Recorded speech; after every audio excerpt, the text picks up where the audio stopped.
Well, it's become a tradition. Many people taking a break from alcohol to start the year and participating in Dry January. And that means chances for restaurants to show off their mocktails. And that's exactly what Dock and Paddle is doing. Chef Marcus Miller here to tell us more. Thanks for being back. Hey, thanks for having us again. We really appreciate it. Of course. So, of course, outside of the obvious alcohol, what makes a mocktail different from a cocktail?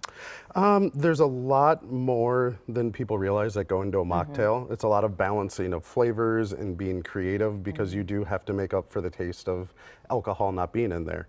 The one nice thing about mocktails is they're a little bit healthier for you some of the time. Some of the time.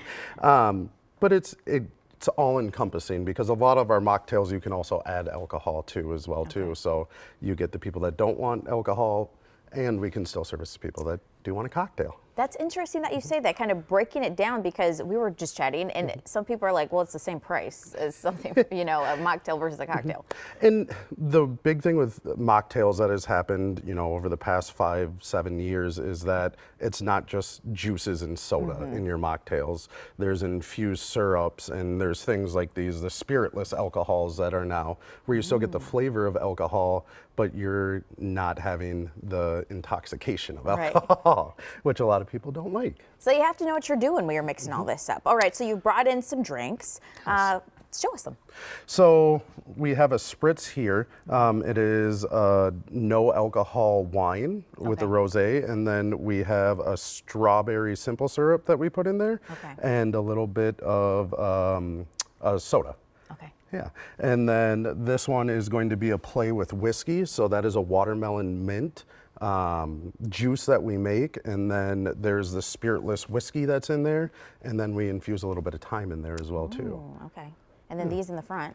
So this is a play on a margarita. Okay. And that is going to be a mango based, and then this is kind of a play on ginger beer. So there's ginger beer, mango, and then a little bit of infused simple syrup as well too. Okay, I know you want to try some, Ben. I'm interested in this one. And there's also too, we have the canned cocktails as well too, mocktails. So it's a mojito and a Cosno. I like that, mojito. Mojito. Yeah? But they're really, really popular. So I'm going to try this one, but you guys started putting an emphasis on mocktails kind of a couple years ago or a year ago.